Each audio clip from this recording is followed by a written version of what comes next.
Hormuz প্রণালীতে ইরানের প্রতিরক্ষা ঘাঁটি গুড়িয়ে দেওয়ার হুমকি যুক্তরাষ্ট্রের, পাল্টা হুঁশিয়ারি তেহরানের। ইরানের নয়া হুমকিতে বিশ্বজুড়ে উদ্বেগ, তেলের দাম আরও বাড়ার শঙ্কা। সংকট মোকাবেলায় দেশে দেশে প্রস্তুতি।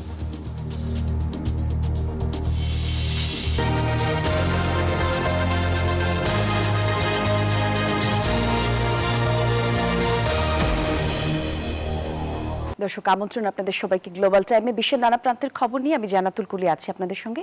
শিরোনাম দেখছিলেন। বিদ্যুৎ অবকাঠামোয় হামলা হলে হরমুজ প্রণালী পুরোপুরি বন্ধ করে দিবে ইরান। স্থানীয় সময় রোববার এমন হুমকি দিয়ে তেহরান জানায় মধ্যপ্রাচ্যের জ্বালানি অবকাঠামোগুলোতে তাদের লক্ষ্যবস্তুতে পরিণত হবে। এদিকে হরমুজে ইরানের প্রতিরক্ষা ঘাঁটি গুড়িয়ে না দেয়া পর্যন্ত অভিযান চলবে, এমন পাল্টা হুঁশিয়ারি দিয়েছেন মার্কিন অর্থমন্ত্রী। চলছে পাল্টাপাল্টি হামলাও। এমন প্রেক্ষাপটে চলমান সংকট নিরসনে মধ্যপ্রাচ্য এবং পশ্চিমা মিত্রদের সঙ্গে আলোচনা অব্যাহত রেখেছে তুরস্ক। মুহুর্মুহু ক্ষেপণাস্ত্র ছুড়ছে ইরান।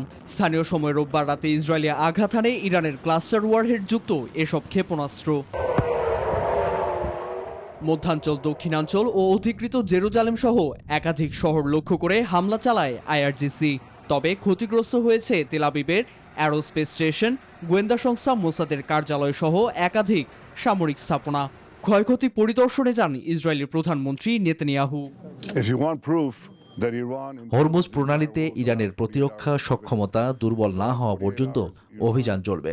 তাদের সামরিক সক্ষমতা পুরোপুরি ধ্বংস করা হবে। লড়াই চালিয়ে যাওয়ার মতো যথেষ্ট অর্থ বরাদ্দ রয়েছে। এদিকে ওয়াশিংটন ও তেল আবিবের যৌথ হামলায় ইরানের ৮১,০০০-এর বেশি বেসামরিক স্থাপনা ক্ষতিগ্রস্ত হয়েছে। হাসপাতাল, স্কুল এবং ত্রাণকর্মীদের উপর হামলাকে আন্তর্জাতিক আইনের লঙ্ঘন বলছে তেহরান। আন্তর্জাতিক সমুদ্রপথ হরমুজ প্রণালীকে ঘিরেও উত্তেজনা এখন চরমে। যুক্তরাষ্ট্র জানিয়েছে ইরানের প্রতিরক্ষা ঘাঁটি ধ্বংস না হওয়া পর্যন্ত তাদের সামরিক অভিযান চলবে। আগ্রাসী ইরান ভয়ানক ক্ষেপণাস্ত্র ছুটছে। তাদের লাগাম টানতে আমি সবাইকে একত্রে লড়াইয়ের আহ্বান জানাচ্ছি। কঠোর হুঁশিয়ারি দিয়েছে তেহরানও। পারমাণবিক স্থাপনায় হামলা হলে হরমুজ প্রণালী পুরোপুরি বন্ধ করে দেওয়ার কথা জানিয়েছে দেশটি। হুঁশিয়ারি দিয়েছে মধ্যপ্রাচ্যের আঞ্চলিক জ্বালানি অবকাঠামোতে হামলা চালানোর। উত্তেজনা প্রশমনে কূটনৈতিক তৎপরতাও চালাচ্ছে জোরে সোরে। আঙ্কারা এরই মধ্যে যুদ্ধবন্ধে আলোচনা করছে ইউরোপীয় ইউনিয়ন সহ মধ্যপ্রাচ্যের একাধিক দেশের সঙ্গে। নীরব দাস, নিউজ 24। মধ্যপ্রাচ্যে চলমান যুদ্ধের অবসান ঘটাতে নতুন করে ৬টি কৌশলগত এবং আইনি শর্ত দিয়েছে যুক্তরাষ্ট্র। হোয়াইট হাউস প্রশাসন যুদ্ধের পরবর্তী ধাপ এবং ইরানের সঙ্গে সম্ভাব্য শান্তি আলোচনার রূপরেখা নিয়ে প্রাথমিকভাবে আলোচনা শুরু করেছে বলে জানা গেছে। এর মধ্যে মার্কিন প্রেসিডেন্ট ডোনাল্ড ট্রাম্প এবং ব্রিটিশ প্রধানমন্ত্রী কিয়ার স্টারমার টেলিফোনে ফোনালাপে ইরান মার্কিন টানাপোড়েনে এবং হরমুজ প্রণালী পুনরায় খুলে দেওয়ার বিষয়ে আলোচনা হয়েছে। চতুর্থ সপ্তাহে গড়িয়েছে ইরান যুদ্ধ, যদিও এরই মধ্যে ইরানের বিরুদ্ধে সামরিক অভিযান গুটিয়ে আনার ইঙ্গিত দিয়েছে মার্কিন president Donald Trump. White house প্রশাসন যুদ্ধের পরবর্তী ধাপ এবং ইরানের সঙ্গে সম্ভাব্য শান্তি আলোচনা নিয়ে প্রাথমিক আলোচনা শুরু করেছে বলে জানা গেছে। একজন মার্কিন কর্মকর্তাও বিষয়টি সম্পর্কে অবগত সূত্রের বরাত দিয়ে এই তথ্য জানিয়েছে সংবাদ মাধ্যম অক্সিও নিউজ। সংবাদ মাধ্যমটি বলছে ৬টি শর্তে ইরানের সঙ্গে শান্তি আলোচনায় রাজি হয়েছে যুক্তরাষ্ট্র। শর্তগুলোর মধ্যে রয়েছে আগামী ৫ বছরের জন্য কোনো ক্ষেপণাস্ত্র কর্মসূচি না রাখা এবং ইউরেনিয়াম সমৃদ্ধকরণ সম্পূর্ণভাবে বন্ধ করা। এছাড়া গত বছর যুক্তরাষ্ট্র ও ইসরায়েলে বোমা হামলায় ক্ষতিগ্রস্ত নাতাংজ, ইস্পাহান ও ফর্দো পারমাণবিক স্থাপনাগুলো সম্পূর্ণভাবে নিষ্ক্রিয় করতে হবে। পারমাণবিক অস্ত্র কর্মসূচি এগিয়ে নিতে সক্ষম সেন্ট্রিফিউজ ও সংশ্লিষ্ট যন্ত্রপাতির উৎপাদন ও ব্যবহারের উপর কঠোর আন্তর্জাতিক নজরদারি নিশ্চিত করার কথাও বলা হয়েছে। আরও একটি শর্ত হচ্ছে আঞ্চলিক দেশগুলোর সঙ্গে অস্ত্র নিয়ন্ত্রণ চুক্তি করতে হবে, যেখানে ক্ষেপণাস্ত্রের পাল্লা ১,০০০ কিলোমিটারের বেশি হবে না। এছাড়া লেবাননে হিজবুল্লাহ, ইয়েমেনের হুতি এবং গাজায় হামাসের মতো প্রক্সি গোষ্ঠীগুলোকে অর্থায়ন বন্ধ করার শর্তও দিয়েছে ওয়াশিংটন। এদিকে যুদ্ধ অবসানের জন্য ইরানও 6 দফা শর্ত দিয়েছে। ভবিষ্যতে সংঘাত পুনরাবৃত্তি রোধে ইরানের প্রস্তাবিত শর্তগুলোর মধ্যে রয়েছে যুদ্ধ বা আগ্রাসন স্থায়ীভাবে বন্ধের নিশ্চয়তা প্রদান, মধ্যপ্রাচ্য অঞ্চলে থাকা সব মার্কিন ঘাঁটি বন্ধ ও ইরানকে যথাযথ ক্ষতিপূরণ দিতে হবে। দেশটির এক জ্যেষ্ঠ রাজনৈতিক ও নিরাপত্তা কর্মকর্তা জানিয়েছে এসব শর্ত পূরণ না হলে কোনো ধরনের সমঝোতা সম্ভব নয়।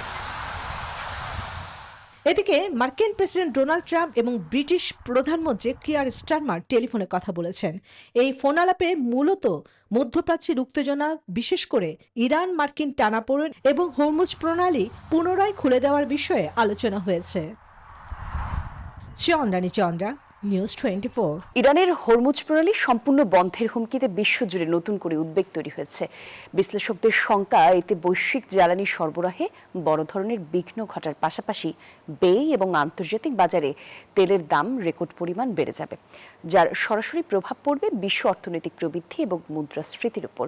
সম্ভাব্য জ্বালানি সংকট মোকাবেলায় জোর প্রস্তুতি নিচ্ছে ভারত, যুক্তরাজ্য সহ বিভিন্ন দেশ। বিশ্ব জ্বালানি সরবরাহের অন্যতম লাইফলাইন, এর উপর নির্ভর করছে প্রায় পুরো বিশ্বের জ্বালানি সরবরাহ। ফলে ইরান এই প্রণালী সম্পূর্ণ বন্ধের হুমকি দেয় নড়বড়ে হয়ে উঠছে বৈশ্বিক অর্থনীতি। ইরানের বিদ্যুৎ কেন্দ্রে বা জ্বালানি অবকাঠামোতে যুক্তরাষ্ট্র হামলা চালালে এই রুট পুরোপুরি বন্ধ করে দেওয়ার হুমকি দিয়েছে তেহরান। বিশ্লেষকদের শঙ্কা, এর জেরে বৈশ্বিক সরবরাহ শৃঙ্খল ভেঙে পড়বে, তেলের দাম হবে আকাশচুম্বী। মধ্যপ্রাচ্যের সামরিক সংঘাত আরও ভয়াবহভাবে ছড়িয়ে পড়তে পারে। কার্যত এই পদক্ষেপ বিশ্ব অর্থনীতিতে বড় ধরনের অস্থিরতা সৃষ্টি করবে বলেও শঙ্কা তাদের। ইরান হরমুজ প্রণালী বন্ধ করে দিলে বৈশ্বিক সরবরাহ শৃঙ্খল ভেঙে পড়ে, বিশ্ব জ্বালানি বাজারে বিপর্যয় নেমে আসতে পারে, যার সরাসরি প্রভাব পড়বে অর্থনৈতিক প্রবৃদ্ধি ও মুদ্রাস্ফীতির ওপর। আঞ্চলিক অবকাঠামো ধ্বংসের ঝুঁকিও বাড়বে। এদিকে আন্তর্জাতিক জ্বালানি সংস্থা IAEA প্রধান শুনিয়েছেন আরও আশঙ্কার কথা। বলেন, 1970 দশকের সম্মিলিত তেল সংকটের চেয়েও ভয়াবহ জ্বালানি সংকটের মুখে পড়ছে বিশ্ব। মধ্যপ্রাচ্যে দীর্ঘস্থায়ী সংঘাতের আশঙ্কায় এরই মধ্যে বিভিন্ন দেশে জ্বালানির দাম বাড়তে শুরু করেছে। শ্রীলঙ্কায় তেলের দাম 25% পর্যন্ত বেড়েছে। সম্ভাব্য সংকট মোকাবেলায় প্রস্তুতি নিচ্ছে বিভিন্ন দেশ। ভারতে জ্বালানির সরবরাহ স্বাভাবিক রাখা এবং বন্টন ব্যবস্থা সচল রাখতে জোর তৎপরতা চালাচ্ছেন প্রধানমন্ত্রী নরেন্দ্র মোদী। একই ধরনের উদ্যোগ নিয়েছেন যুক্তরাজ্যের প্রধানমন্ত্রী কিয়ার স্টারমারও। আসমাতুলি, নিউজ 24।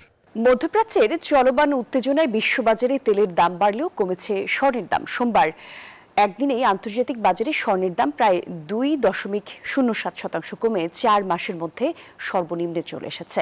টানা নবম দিনের মতো দাম কমায় মোট দরপতন দাঁড়িয়েছে প্রায় 6.6%।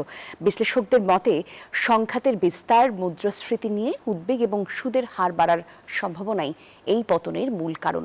উচ্চ সুদের আশঙ্কায় বিনিয়োগকারীরা সোনা থেকে সরে গিয়ে অন্য খাতে ঝুঁকছেন। আর বিশেষজ্ঞরা বলছেন, বর্তমান পরিস্থিতি অব্যাহত থাকলে স্বর্ণবাজারে অস্থিরতা আরও বাড়তে পারে।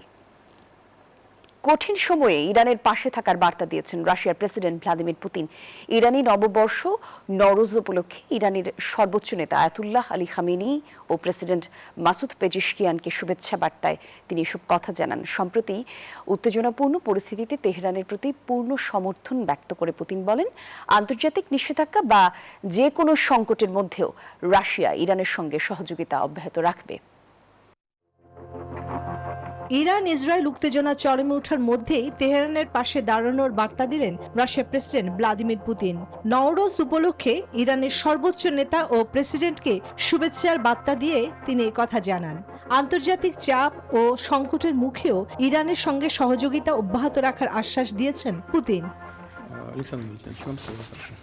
আন্তর্জাতিক বার্তা সংস্থা রয়টার্সের প্রতিবেদনে বিষয়টি নিশ্চিত করা হয়েছে। তবে ইরানের প্রতি রাশিয়ার এই সমর্থনের গভীরতা নিয়ে বিতর্ক থেকে যাচ্ছে। ইরানের কিছু সূত্রের দাবি, 1979 সালের ইসলামী বিপ্লবের পর বর্তমান সংকটই সবচেয়ে জটিল, কিন্তু এই মুহূর্তে মস্কোর কাছ থেকে প্রত্যাশিত কার্যকর সহায়তা মেলেনি। এই পরিস্থিতিতে যুক্তরাষ্ট্রের সঙ্গে গোয়েন্দা তথ্য বিনিময় বন্ধের প্রস্তাব দিয়েছিল মস্কো। খবরটি একাধিক আন্তর্জাতিক গণমাধ্যমে প্রকাশ করে, তবে ক্রেমলিন সেই তথ্য ভুয়া বলে উড়িয়ে দিয়েছে। রাশিয়াও জানিয়েছে তারা ইরানের কৌশলগত অংশীদার হলেও তেহরানের পারমাণবিক অস্ত্র তৈরির পক্ষপাতী নয়। মস্কোর আশঙ্কা তাতে গোটা মধ্যপ্রাচ্যে নতুন করে অস্ত্র প্রতিযোগিতা শুরু হতে পারে। অন্যদিকে ইরান রাশিয়ার প্রতি কৃতজ্ঞতা জানিয়ে বলেছে, কঠিন সময়ে বন্ধুদের সমর্থন তাদের কাছে অত্যন্ত গুরুত্বপূর্ণ। দুই দেশ ভবিষ্যতেও একসঙ্গে কাজ করবে বলেও জানিয়েছে। আন্তর্জাতিক অঙ্গনে ক্রমবর্ধমান চাপের মধ্যেই পুতিনের এই বার্তা নতুন করে কূটনৈতিক আলোচনা সূচনা করেছে। বিশ্লেষকদের মতে মধ্যপ্রাচ্যের বর্তমান প্রেক্ষাপটে রাশিয়ার এই অবস্থান আন্তর্জাতিক রাজনীতির সমীকরণে পরিবর্তন আনতে পারে। বিশেষ করে পশ্চিমা বিশ্বের সঙ্গে দূরত্ব বাড়ার এই সময়ে মস্কো তেহরান আরও সুসংহত হচ্ছে বলে মনে করছেন পর্যবেক্ষকরা। চন্দ্রানী চন্দ্রা, নিউজ 24। মধ্যপ্রাচ্যে চলমান সামরিক সংঘাত মানবতার জন্য কলঙ্কজনক অধ্যায়। স্থানীয় সময় রোববার সেন্ট পিটার্স স্কয়ারে সাপ্তাহিক অ্যাঞ্জেলাস প্রার্থনায় এমন মন্তব্য করেন পোপ লিও। তিনি বলেন, মধ্যপ্রাচ্য সহ বিশ্বের বিভিন্ন সংঘাতপূর্ণ অঞ্চলে যুদ্ধের কারণে যে মৃত্যু এবং মানবিক দুর্ভোগ তৈরি হয়েছে তা সমগ্র মানবজাতির জন্য লজ্জাজনক। যুক্তরাষ্ট্র এবং ইসরায়েলের ইরান বিরোধী যুদ্ধ চতুর্থ সপ্তাহে গড়ানোর প্রেক্ষাপটে পোপ লিও জানান, তিনি গভীর উদ্বেগ এবং হতাশার সঙ্গে এই পরিস্থিতি পর্যবেক্ষণ করছেন। নিরীহ মানুষের প্রাণ কেড়ে নেওয়া এবং যুদ্ধ অবিলম্বে বন্ধ করার আহ্বান পুনর্ব্যক্ত করেন তিনি। জনপ্রিয় কে পপ ব্যান্ড এবারে যে শহরে যাবে চাঙা করে দিবে সেই শহরের অর্থনীতি। বিশ্বজুড়ে ব্যান্ডটির কনসার্ট ট্যুর ঘিরে এমন ধারণা করছেন বিশ্লেষকরা। তাদের ধারণা, এই ট্যুর ভেঙে দেবে আগের সব রেকর্ড। পেছনে পড়ে যাবেন মার্কিন গায়িকা টেইলর সুইফটও। আর সব মিলিয়ে এখন বিটিএস উন্মাদনার অপেক্ষায় সঙ্গীত বিশ্ব। বেগুনি রঙের আলোয় ছেয়ে গেছে দক্ষিণ কোরিয়ার রাজধানী সিওল। গুয়ানহোয়াংমুন স্কয়ার যেন জনসমুদ্র, চারপাশে বিলবোর্ড আর পোস্টার, কারণ বিখ্যাত কে পপ ব্যান্ড বিটিএস এর প্রত্যাবর্তন। 3 বছরের বাধ্যতামূলক সামরিক প্রশিক্ষণ শেষ করেছেন ব্যান্ডের 7 সদস্য। হাজির নতুন অ্যালবাম আরিরাং নিয়ে, নতুন ট্র্যাক ডিভাইন বেল। উন্মাদনার সবে শুরু। জনকোকের দল এখন ঘুরবে বিশ্বজুড়ে, 34টি শহরে গাইবে 82টি মঞ্চে। এতে যেন তেতে রয়েছে শহরগুলো, কারণ এটা অর্থকরীর সঙ্গেও যুক্ত। বিশ্লেষকরা বলছেন, বিটিএস যেখানে যাবে চাঙা হয়ে উঠবে সেখানকার অর্থনীতি। ইতোমধ্যেই সিওলের আয় $200 মিলিয়ন। মার্কিন গায়িকা টেইলর সুইফটের ইরাস ট্যুরের কথা মনে আছে? সেই ট্যুরে অর্থনৈতিক ধামাকা ছিল প্রায় $2 বিলিয়ন। সেই জ্বরকে বলা হচ্ছিল টেইলরোনমিক্স, অর্থাৎ টেইলর যোগ ইকোনমিক্স। এবার ভেঙে চুরে যেতে পারে আগের সব রেকর্ড, কারণ আসছে বিটিএস ইকোনমিক্স। লেনদেন ছাড়াতে পারে $2.5 বিলিয়ন ঘরে। কি করে এত অর্থের লেনদেন হয়? ব্যাপারটা হলো, কনসার্ট দেখবে অন্তত 60 লাখ মানুষ, আর টিকিট বিক্রিতেই উঠে আসবে বিপুল অর্থ।